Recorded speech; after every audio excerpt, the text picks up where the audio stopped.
Hey guys, so update tayo dito kay CJC Race and updated na yung kanilang application dito dahil halos isang linggo rin ito na nag-maintenance, no. So ito makikita natin yung pinaka-announcement.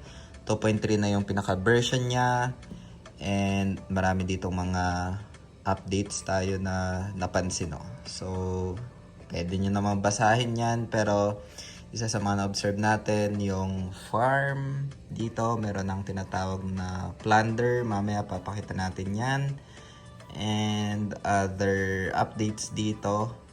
So confirm ko na lang ito guys, no? You can check naman this one, pero yung mga experience ko lang today after the update, after the 2.3 update dito, ay papakita ko na lang, share ko sa inyo yung pinaka-experience ko guys, no. So confirm ko lang ito. Bago tayo dito guys magsimula, kung hindi nyo pa na-like itong video na ito, please like this video first, subscribe yung YouTube channel natin, turn on the bell icon para ma-notify kayo dito sa mga updates natin na ginagawa sa ating YouTube channel guys, no. Ayan guys, no, so punta muna tayo sa league challenge. Ayan, so makikita nyo rank number 2 tayo sa long. Ayan. And let's go back muna. So basically, bigyan ko lang kayo dito ng context kung magkano yung makukuha nyo if ever na nag-rank up kayo. 30 USDT, 22.50 USDT. Ayan. So equivalent ng 3,000 CJC coins ay 30 USDT guys, no. So 100 CJC coins is 1 USDT. So let's go back. Ayan, let's go back. Isa din guys sa na-observe ko, no. So yung mga previous ideas natin or video, dahil ang daming mga nagtatanong, ay na-mention ko doon na dito sa status, no. So dito sa status, isa sa na-observe ko ay magkakaroon lang ng effect ito kapag champion stakes, no? Kapag dito sa champion stakes. Kasi kahit sobrang sad na yung aking racing status dito or naka-poor, kahit gamitin ko siya dito sa league challenge, ay parang malakas pa rin or perfect pa rin yung pinaka-mood status, no? So parang hindi nagmamatter yung mood or yung racing status dito sa league challenge, no. So yun lang yung isa sa na-observe ko. Let's go back. Pero I think disclaimer lang siguro, if ever na mataas yung racing status, siguro nung mga kasabay mo doon is meron ding factor guys, no. So yun yung isa sa mga na-observe ko. And again, may factors din yung skills, timing, and other strategy dito guys, no. So isa sa mga na-observe ko dito is that yung racing status ay importante talaga siya dito sa champion stakes, no. So yun yung isa sa mga na-observe ko. Malaking factor yung racing status kapag sasali ka dito sa champion stakes, no. Open natin Grandmaster, merong prize pool na dyan. Titingnan natin dahil meron palang event itong si CJC Race sa Naos, no. So sa may Pasay yun. You can check naman yung pinaka details niyan sa kanilang mga socials, no. So next one,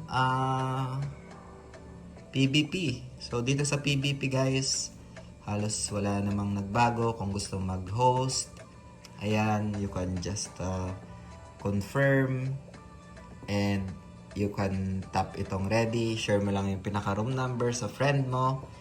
Pero hindi ka pwedeng mag-back dito para i-share yan guys, no? Kasi automatically magko-close yung gagawin mo dito na PBP game, no? So kailangan kung nakapag-set up ka dyan, maybe share mo lang sa socials mo and you can start dito sa PBP, no. So yun yung isa sa mga na-observe natin dito. Or maybe, lately ko lang or ngayon ko lang siya na-discover, no? So, let's go back muna dito. And confirm. Back. So yun guys, no? League Challenge, Champion Stakes, and punta na tayo dito sa may farm. So dito sa farm, walang ang makikita nyo, meron ng plunder dito. Ayan. So check natin.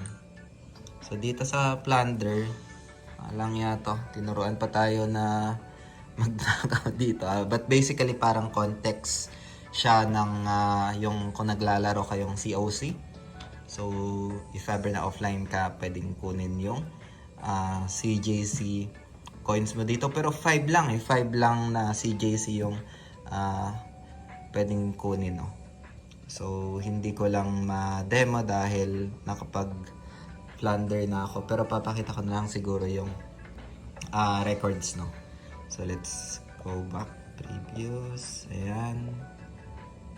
So basically guys, kung hindi pa na max out yung plunder dito, pwede akong pwede kong kunin to, no? So mag-add siya ng additional CJC coins papunta dun sa CJC tokens mo. So ngayon, tapos ko na kasi. So let's go back sa merchant. Ayan. So receive ko na lang muna ito. And select natin yun. So meron tayong nakuha doon na CJC coins guys, no? So ngayon, try ko dito I think completed na. So kulang ako ng pineapple. And hindi ako makapag-submit order, no? So siguro magtatanim na lang ulit ako ng pineapple. So ito yung bago, yung plunder that you can get CJC coins doon sa mga punta muna tayo sa merchant, sa mga nag-submit ng order, no? So basically ganun siya nag-work. And siguro sa mga may insights, ideas dito, comment nyo na lang, no? Dahil yun lang yung pagkakaintindi ko. At bago lang din itong plunder na features nito. Kasi dati talaga yung ginagawa dito is yung 50 CJC coins, no? Meron tayong mga previous video niyan dito sa farm na every 8 AM meron ka makukuha na 50 cents in USDT dahil 50 CJC coins yun, no? So yun yung isa sa mga na-observe natin. Let's go back. And ayan, meron tayong mga ongoing dyan na mga tanim kung kailan siya ma-harvest, no? So yun, let's go back guys. And pwede nyo basahin, magpa-flash naman sa screen yung mga change log, no? Yung mga updates para sa version na bago nitong CJC race. And meron tayong na-receive dito dahil na-extend nga, no? Punta tayo sa may message dito. So meron naman dito tayong nakuha dahil na-extend nga. So merong additional diamonds and other yung mga items na nakuha, no? Like ito, 500 diamonds, carrots, tapos energy dahil na-extend yung updates and yung maintenance. Let's go back. Yun guys, no? Meron silang paparating na event. You can check sa mga socials naman nila. CJC Philippines. CJC is Climax Jockey Club, no? And ano pa ba? Dito pala sa farm, sa pinaka-records, no? Ito, recycling records. May mga ayan, no? May mga nag-plundered sa atin. Nabawasan yung CJC coins natin. Ayan. So makikita nyo naman yan dito sa may recycling records guys, no? And kung magkano yung nakuha natin, 10. So more or less nakakuha tayo today ng 30. Kaso nakuhanan din tayo So basically more or less 20 CJC coins if kakalculate natin yan kasi may mga plunder din tayo. Meaning mga na-less din yan sa atin nung re-recycle tayo from the time na available sila na pwedeng i-plundered yung recycle natin. And yan, makikita na natin dito sa recycling records. So, yun guys, you can check this one. Feel free to comment. Sprint, meron na tayong insights dyan. Middle, kung gusto nyo magkaroon ng idea. Sa long, ayan, second tayo dito.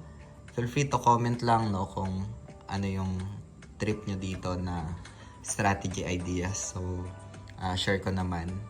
And you can also watch yung pinaka-video andyan sa screen for ideas doon sa sprint strategy guys. So, yun lang guys for today. Hope you get some insights, updates dito sa bagong version nitong si JC Race.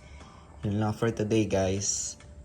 Don't forget to like this video and subscribe yung YouTube channel natin if you find this video interesting guys. So yun lang for today. Maraming salamat ulit guys sa panunood. Ingat tayo lahat. Peace out. Bye for now.